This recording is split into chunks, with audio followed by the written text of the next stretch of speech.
Hey everyone, how's it going? My name is Elias, and according to the title of this video, you already know. So today I will be tier ranking all the books I've recently read. And by recent, I mean the past 3 to 4 months. So if you guys didn't know, there's this huge trend going around, and people are rating books, basically, with these tier ranks. They get these tier ranks through a website called tierlists.com. I will leave a link down below in the description box. People are ranking everything from like book characters, their favorite books, to their favorite series, book series that they've read so far. But I wanted to stay relevant, and I wanted to conform to society, and not be basic. So in the months between January and April, I read a total of, I would want to say, almost 20 books. I think it was like 18 books. I mean, that's like a pretty big number for me personally, just because I'm on my last semester of school right now and I graduate in like less than 3 weeks, which is insane to me. A huge majority of the books that I've read, a big chunk of that is all partly due to another series that I also read, and it's still ongoing right now. Alright, so without any further ado, I guess let's go ahead and get started. So okay, let me briefly explain my ranking system. So we have 5 ranks. I just wanted to be something super straightforward and simple. So the first one, the top one, is God tier. I mean, that's pretty self-explanatory. The second one, acronyms BDE. Can anyone guess what those acronyms stand for? Because if you did, gold star to you. It stands for, ladies and gentlemen and my non-binary friends, Big Dick Energy. So throughout this whole video, I don't want to be saying the word dick just because I probably will get demonetized, and we're all about that monetized life. So we're gonna use BDE, which is basically gonna use the kids-friendly, family-friendly term, BDE. Safe for everyone. Thirdly, we have sexy. It doesn't have to relate to anything sexual. It doesn't have to relate to any like attraction. But in this case, there's some sort of attraction, but it's not in any way sexual. It just means that the book was great. It was powerful, it was sleek, it was shiny, and I loved it. So that's what sexy means in this case. Next, we have stale and crusty. Pretty self-explanatory in this case. So now that I explained my tier list, let's go ahead and rank some books. Alright, let's start with Demon Slayer, because I do remember those books being the books I read first in the month of January. So if you guys didn't know, there's an anime called Demon Slayer. Honestly, I don't watch a lot of anime just because it's not something I reach out towards to watch generally, but I watched this anime because my whole family watched it. And let me just tell you, fucking life changed forever. My whole viewpoint of anime in general, like I literally actively go out on my own to just watch certain anime now just because I fucking love it. Demon Slayer is perhaps one of the most beautiful, breathtaking animes I've ever watched in my entire life. The artwork is so stunning. It's like a mixture of like hand-drawn computer CGI and imagery. It was really fascinating and just really, really great to watch. So I highly recommend. So if you guys didn't know, Demon Slayer is about a young boy whose family is all murdered by a demon, with the exception of his younger sister, who gets turned into a demon and gets infected. However, she manages to suppress her demonic side from eating human flesh, because that's what demons, thrive on. So Tanjiro, the main character, and sister Nezuko embark on this journey to find a cure for Nezuko to turn her back into human, and for Tanjiro to kill the demon lord that killed his family. And along the way, he meets other demon slayers and other demon lords, and it's just really fascinating, the world and what they can do, what these demons can do with their different abilities and their ranking system. It was all great. Highly recommend. So after the season finished, I was like, I need to know what happens next, because the animes usually adapt from the manga, and sometimes they take a break in order for the author to write more material for them to adapt. So in this case, I believe there's like 10 more volumes after the first season, but I got the first like 5 or something like that, and I read the first 2 already. We're off on volume 8. We are gonna go with Big Dick Energy, or BDE. I need to stop saying dick.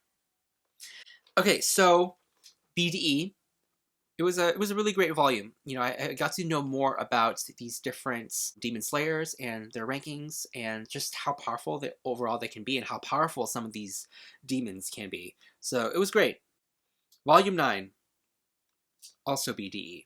Alright, next we are going to go with, I guess we'll go with Enemies by Tichan. This is a sort of like adults romance book that takes place in college, and I was here for it. It had some good parts. The ending was such a letdown. I could not believe it. It's about these 2 main characters, and of course, they have a tragic backstory. So this girl basically goes to college where this dude is like a famous god among football people. And of course, he's rich, he's hot, and the girl and the guy, they have a tragic past together. They've known each other since they were children, and they meet again. Originally, they hate each other, and then sparks fly, and what do you know? They get married at the end of the book, and they have beautiful babies. Anyways, that's the whole book in a nutshell. I mean, if you want to read the book to see how they got there.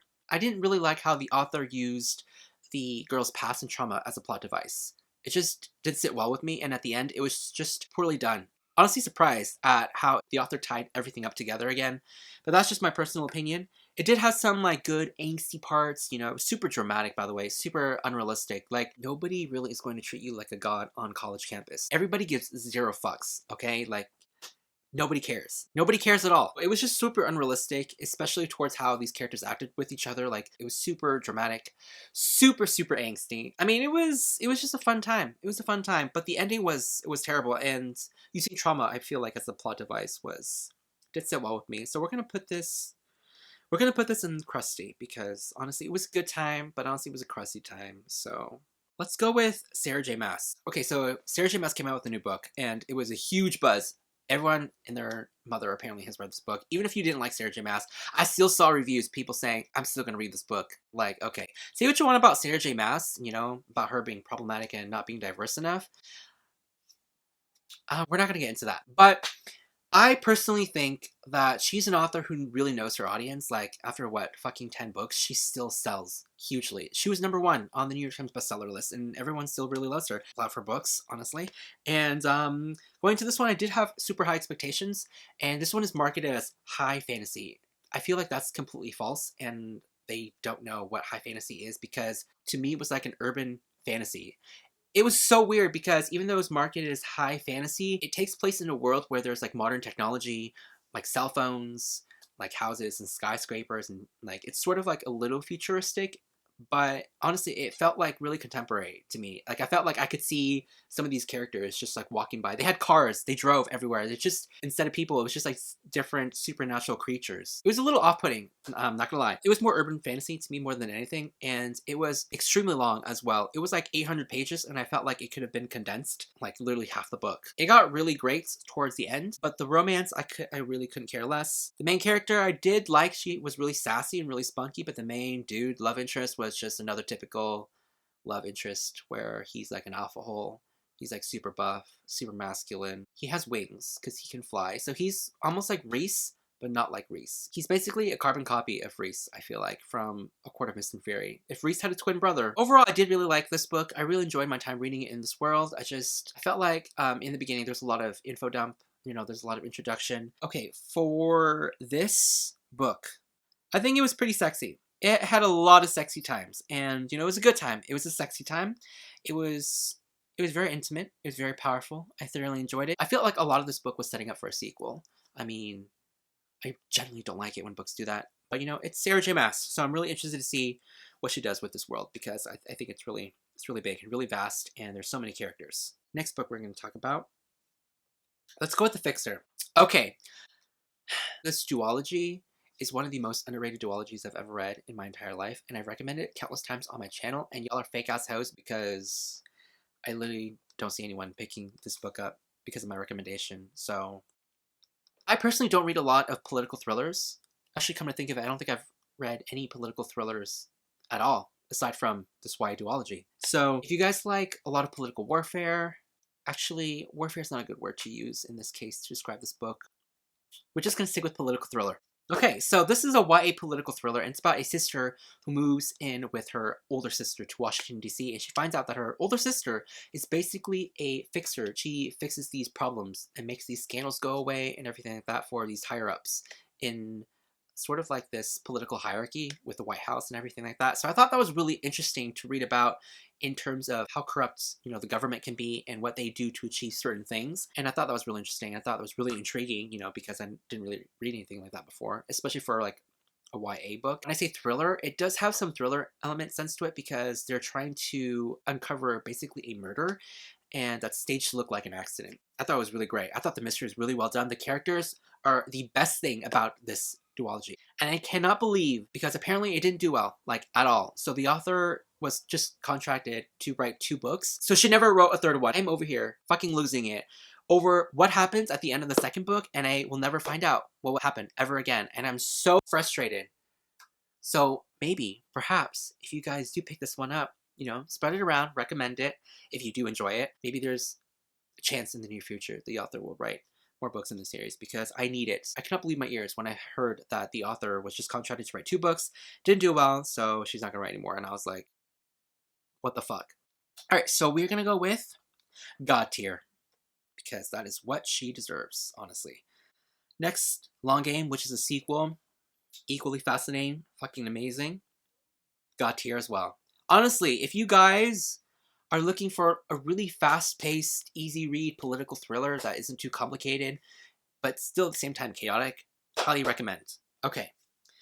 Next, we're gonna go with A Little Life by Yanagihira. So if you guys didn't know, this book fucking destroyed me. It was literally the best and worst book I've ever read in my entire life. I also did a video about it, so I'll leave a link on the screen if you guys are interested in watching that, because this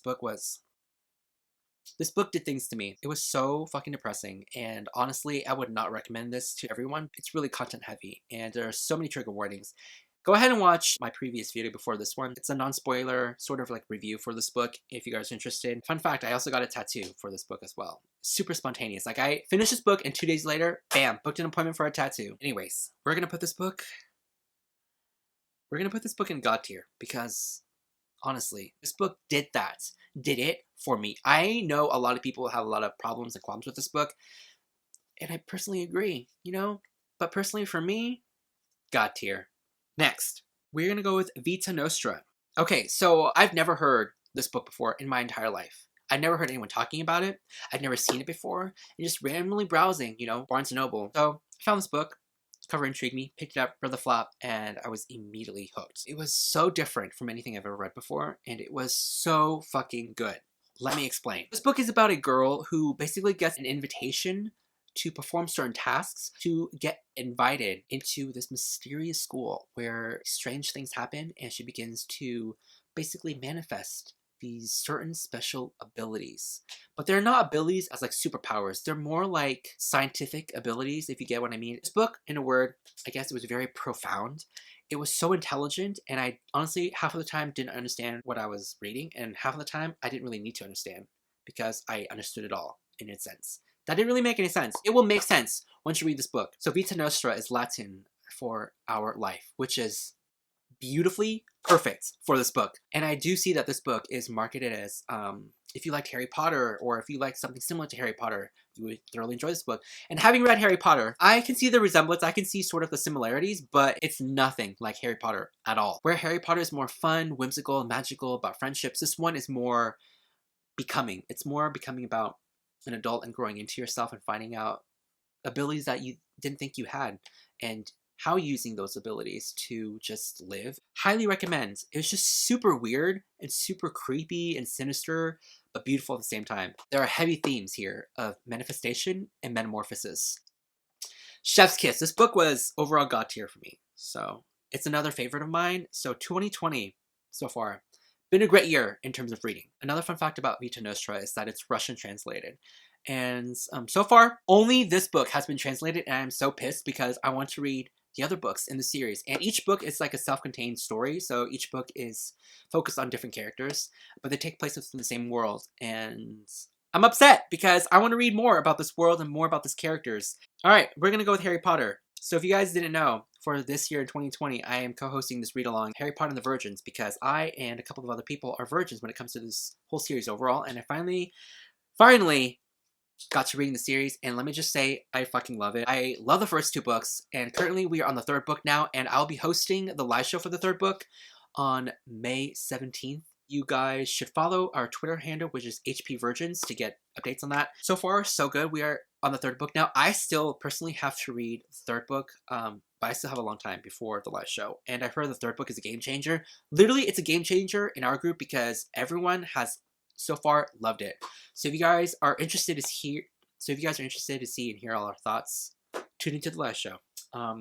Anyways, so the first book, we're gonna go with Sexy. I feel like it's appropriate for the first book. It's really fun, really whimsical, very innocent and cute. So we're focused on this boy who's trying to just make sense of his life, and he lives with these horrible people. Wait, Why am I even explaining Harry Potter? Everyone, you all know it, so fuck, whatever. Alright, so the second book, BDE. Honestly, it was just so much more darker, so much more creepier. I did post a reading vlog for the first book. The video for the second book will be out shortly, hopefully, but the video for the first book is out. So if you guys are interested in watching that. All right, let's go with this one. I just literally finished this book. Fun fact, also for this book, I am co-hosting a book club with Kayla from Books and Lala. My voice just broke right there. And for the month of April, we chose to read You Are Not Alone by Courier Hendricks and Sarah Buchanan. There will be a live show also for this book, and just discussing in detail our thoughts, what we thought about this book. It had a really, really, really great potential, and it fell apart. So, do I love it? Do I hate it? You'll find out. So tune in on Kayla's channel, which is next Sunday, May 10th at 11 a.m., where we will be discussing our overall thoughts on this book. I'm going to put this... I'm gonna put this in sexy. You know, I really had a great time reading this book. But, there's a but, you'll find out.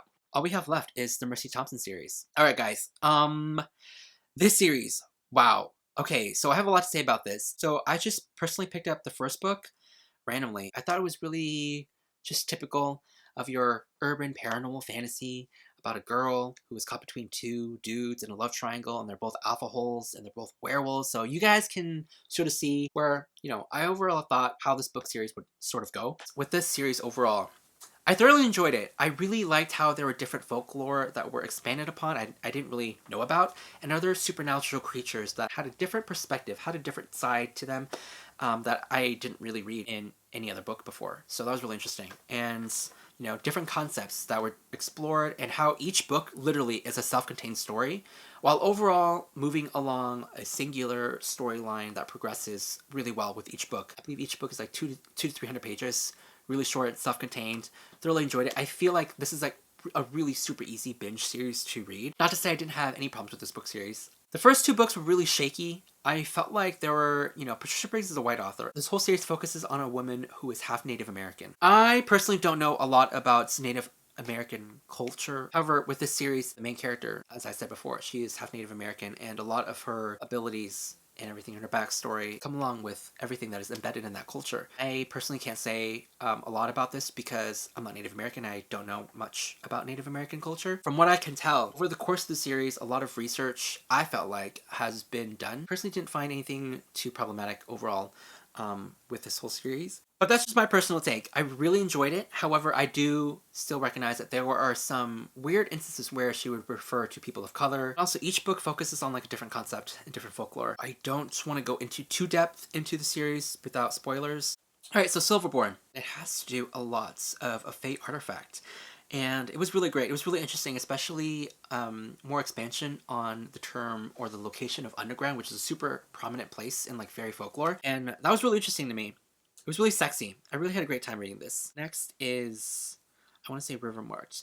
So the main characters get married in this book and they go on the honeymoon. But you know, shit happens. First half wasn't that great. It was kind of stale. But towards the end, it really picked up and I really enjoyed it overall. Frostburn has to do, I believe, with like a million-year-old vampire who has certain abilities. And so this one was pretty sexy. I don't think I mentioned this earlier, but the main character can shift into a coyote. And so far, she only knows that she is only one of a kind. As a coyote, she also has different abilities that are different from werewolves and vampires. She's able to basically smell magic. She can see ghosts. Don't want to get too detailed into what she can do. It's really surprising. The next one, I believe, is Fire Touched. And this one, they're dealing with another deity, another god, which I thought was really cool as well. This one exuded BDE. Not gonna lie. Nightbroken. This one also dealt with another, I believe, hybrid, I think. I want to say it was also vampire. This one was also really good. Alright, Silence Fallen. This one takes place in another country where the main character gets abducted, and you find out about different supernatural creatures, and this one took place in Europe, so that was really cool. Also BDE. Last but not least, Storm Cursed. Most recent one. We're going to put in BDE. It hasn't fully reached God tier as the other 4 books yet. So, yeah. Alright guys, overall, that's my tier rank for all the books I've recently read. Wow, that was really fun. That's pretty much it for this video. Please let me know down in the comments below I don't know what books you guys have recently read. If you guys have read any of these books, if you guys plan on picking any of these books up, please pick up The Fixer and Vita Nostra. Literally super underrated, super uncommon. Haven't heard a lot of people talking about it like at all. Alright guys, thank you so much for watching, and I will see you guys all soon with a new video.